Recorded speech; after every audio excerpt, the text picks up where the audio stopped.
Mukarram ayaning 3 nafar qizi bor. Turmush o'rtog'i vafot etgan.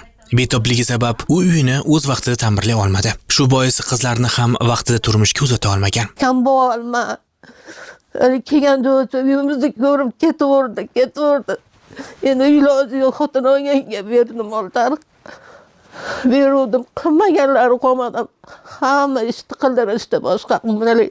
Bodring ektirishdi, toruz ektirishdi, hamma yo'lni qilishdi. Keyin bu nima qilmayli, mehnatdan qochma. Ikkita ukam bor, ularni ham o'yladim. Ayaning xonadoniga sovchilar kelardi, ammo xaroba uyini ko'rib qaytib ketaverar edilar. Hani kelishadi jo'jalar. Uyimizga kelishib qaytib ketishadi. Kambag'al ekan. Keyin ikkinchi qizimni ham turmushga berdim, xotin olganga berdim uni ham. Uni ham berdim. Xola kim yordam bergani keladi bevosita? Mahalla deymizmi, hokimiyat kimlar yordam bergan? Qanaqa nima qilishgan? Yig'lamang faqat. Mahallamizda Ashita damkomimiz bor. Damkom Ashita. O'shalar eshimisha yurib, hani kim ko'nglidan chiqarsa berishardi. O'shalarni bilan chiqarardim. Keyingi 2 nafar qizlari ham shu tariqa turmushga chiqdi. Ammo ular ham qaytib kelishgan. Yillar davomida uyda non qilib sotibdi. Tiriklik shu bilan o'tdi. Qizlar esa qo'shnilardan mahsa olib chiqib qirg'oqlarni tikib berardilar. Ammo yashab turgan uylari mana bu ahvolda. Ta'mirlashga qurublari yetmaydi. Uyga qaramaydi, qaramasidalar, rahmatli.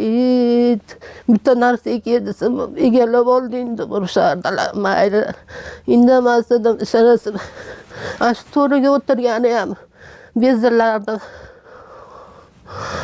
Odamlar gap o'rgatishib, mana hamma yo'q qoldi. Menga eshitmay kerak emas. Hamma yo'q qolib ketdi. 2 xonalik ushbu uyning eshiklaridan sovuq kirib turgani sabab xonadon ahli kimlardandir ehson qilingan adyollarni to'sib qo'yishga majbur bo'lganlar. Uy devorlari ta'mirtalab bo'lib, ayrim joylari qulayotgani yaqqol ko'zga tashlanadi. Tom qismi esa anchadan beri nosoz holatda bo'lib, chakka o'tib ketadi. Shu sababli yomg'ir yoqqan paytlari oila a'zolari xavotir bilan kun kechiradilar. Xonalardan zak hidi anqib turibdi. Biz ularni xonadoniga borgan kunimiz ko'mir va o'tin qolmagan tufayli isinish uchun eski matolar va turli qirqimlarni yoqib o'tirganlariga guvoh bo'ldik. Hatto yoqayotgan yoqilg'ilari yo'q, ko'mirdir, o'tindir yo'q. Hatto shunaqa ust-boshlarini yoqib kun kechirishayotgan holatlargacha guvoh bo'lganmiz. Hojatxona, hammom, endi insonda bu har bir oilada bo'ladigan narsa-ku bu. Bo'lmasa kerak bu hojatxona yoki hammom. Biz holatlarini ko'rib turib, to'g'risi bir xonada oldijon turishganini ko'rib, men juda o'zim ajoyib holatga tushib qoldim. Ayaning ahvolini ko'rib, nega bu borada mas'ul tashkilotlar tomonidan yetarli ko'mak ko'rsatilmagani haqida savol tug'ildi. Shu sababli ushbu oilaning qismatini efir orqali jamoatchilikka yetkazishga qaror qildik. Aya o'z hayot yo'li va kechirgan qiyinchiliklari haqida parda ortida haqiqat tok-showimizda batafsil so'zlab berdi. Imkoniyatimiz bo'lmadi, mana shu mehnat qilib arvatada non sotishib, shu mehnatni tayda. İmkoniyatimiz bo'lmagan to'g'risida.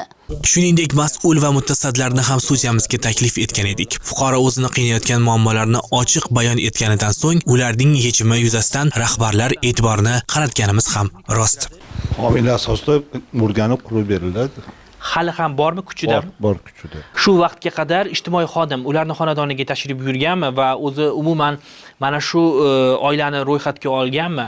To'g'risi men bu oilaga borganim yo'q. Yo'q, baribir rahbarsiz, bilamiz, Marg'ilon shahar bo'limining rahbarisiz, lekin xabardor bo'lishingiz kerak edi. Chunki biz televideniyega kelasiz deb biz 2 kundan beri sizni kutyapmiz. To'g'ri, biz hozir kelgunimcha oilani o'rganib keldim men. O'sha surishtirib ishlagan xodimlardan qilsak, haqiqatda bu oiladan nisbatan bu oilaga qashshoqroq yashayotgan oilalar bor ekan. Biz lekin boshqa oilaga kirganmiz, bu haqiqatdan tan olaman. Bu oilaga kirganim yo'qman. Romi hadib salafan qo'yayotgan bo'lsa, akfa eshiron qilib berishimiz mumkin. Tomondan chakka o'tib, poli yo'q bo'lsa, polini qo'yib berishimiz mumkin. Sizdan iltimos qilgan bo'lardim. Ertaga xohlasangiz bugun ularni o'sha mashinada xonadonlarga olib borib uydagi ahvolini ko'rishingizni iltimos qilgan bo'lardim. Chunki eshik o'rnida biz o'sha o'rnatadigan adyol qoqib qo'yishganiga guvoh bo'ldik. Devorlaridan sichqonlar u tarafga bu tarafga o'tib yurgan guvoh bo'ldik.